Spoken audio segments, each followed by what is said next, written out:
চলতি এসিএল টুতে ইরানের ট্র্যাক্টর এফসির বিরুদ্ধে খেলতে না যাওয়ার শাস্তিস্বরূপ মোহনবাগান সুপার জায়ান্টসকে এশিয়ান চ্যাম্পিয়ন্স লিগ থেকে বাদ দেওয়ার সিদ্ধান্ত নিল Asian football confederation. Mohun Bagan super giant team management ইরানের দল না পাঠানোর কারণ ছিল ইরানে বর্তমান যুদ্ধ পরিস্থিতি। সেই কারণে সে দেশে খেলতে না যেতে চেয়ে আগেই এএফসিকে চিঠি লিখেছিল মোহনবাগান সুপার জায়ান্ট। তা সত্ত্বেও এএফসির কড়া শাস্তির মুখে পড়তে হলো সবুজ মেরুন শিবিরকে। 2রা অক্টোবর হওয়ার কথা ছিল এসিএল টুতে ট্র্যাক্টর এফসির বিরুদ্ধে মোহনবাগানের অ্যাওয়ে ম্যাচটি। এএফসির এই সিদ্ধান্তের তীব্র প্রতিক্রিয়া হয়েছে ফুটবল মহলে। মোহনবাগান ক্লাবের প্রাক্তন সচিব সঞ্জয় বোস কি বলছেন এএফসির এই সিদ্ধান্ত নিয়ে, মোহনবাগান সুপার জায়ান্ট ম্যানেজমেন্টেরই বা কী করা উচিত বলে তিনি মনে করেন, রেপ স্পোর্টস বাংলাকে দেওয়া একান্ত সাক্ষাৎকারে তিনি তার মতামত জানালেন। পুরো ঘটনাটা এএফসি যেভাবে ইউনিল্যাটারালি সিদ্ধান্ত নিল, মানে কার্যত মোহনবাগানকে ফোর্স করালো যে Mohun Bagan has withdrawn from the ACL two. তো কিন্তু পরিস্থিতি যদি আপনি দেখেন, মোহনের পক্ষে যাওয়াটা সত্যিই কনসার্নিং ছিল, বিশেষ করে প্লেয়ারদের সেফটির বিষয়টা মাথায় রেখে। দেখুন, শুধু প্লেয়ারদের সেফটির বিষয়ের কথা হচ্ছে না, এয়ারপোর্ট ক্লোজ হয়ে গেছিল সেদিন রাত্রিরে, যেভাবে শেলিং হচ্ছিল এর গ্যারেন্টি কে দেবে?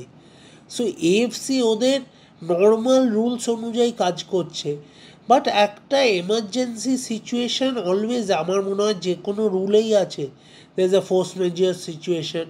সো সব কিছুই সিচুয়েশান দেখে বিচার করা উচিত। এইভাবে শুধু রুল বুক দেখে কেউ একটা ডিসিশন নিল, আমার মনে হয় এটার কোনো অ্যাপিলের জায়গা নিশ্চয়ই আছে।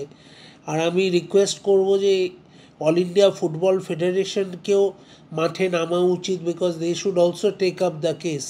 কারণ end of the day they are the parent body চুপচাপ বসে দেখলে তো হবে না। মোহনবাগান রিপ্রেজেন্ট করছে ভারতবর্ষকে, which is a part of the parent body. So আমি আশা করব যে শুভ বুদ্ধি সবার মধ্যে হবে, better sense will prevail. And because মোহনবাগানের এবছর এই চ্যাম্পিয়ন্স লিগ 2 নিয়ে অনেক বেশি স্বপ্ন ছিল, কিন্তু কোনো স্বপ্ন তো তার প্লেয়ারদের প্রাণ দিয়ে দিতে পারে না। সো এটা সবারই বিচার করা উচিত, এএফসিরও উচিত প্রপারলি এটাকে ইভ্যালুয়েট করা, একটা হিউম্যানিটেরিয়ান ভিউতে দেখা, দিয়ে একটা ডিসিশন নেওয়া। যেটা আপনি বারবার বলছেন যে এআইএফএফ এর ভূমিকাটা, কেননা মোহনবাগান ওয়াজ রিপ্রেজেন্টিং ইন্ডিয়া, মানে এখানেতে ডেফিনেটলি আই থিঙ্ক এখানে এক্সটার্নাল অ্যাফেয়ার্স মিনিস্ট্রি যেখানে অক্টোবর 2 যে অ্যাডভাইজারি দিয়েছে refraining the Indian nationals to travel to Iran এই মুহূর্তে, সেইখানে আপনি কি করে রিস্ক নিতে পারেন যেখানে একাধিক বিদেশি ফুটবলার আছে? দেখুন, বিদেশি ফুটবলার বাসার কথা হচ্ছে না, কথা হচ্ছে যে অলরেডি একটা situation, it's a war torn country, সেখানে যেভাবে মিসাইল আক্রমণ হচ্ছে, যেভাবে it's at the brink of a war, the entire world is waiting to see. So সেখানে AFC AIFF can't turn a blind eye, they are not blind, they are human beings. ওখানে কে আছে, দুজনকে চলে গেল আর একটা ফুল কন্টিনজেন্ট তা যেতেই পারে, because I think I am at risk.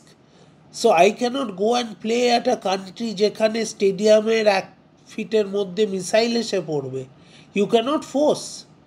So আমার মনে হয় মোহনবাগান সুপার জায়ান্ট ম্যানেজমেন্টেরও এটাকে নিয়ে মানে হাইয়েস্ট কোয়ার্টারে যাওয়া উচিত, to any platform, because I think বিচারেতে পাবোই আমরা, বিকজ ন্যাচারাল জাস্টিস বলে একটা কথা আছে, you can't give risk your life for a match.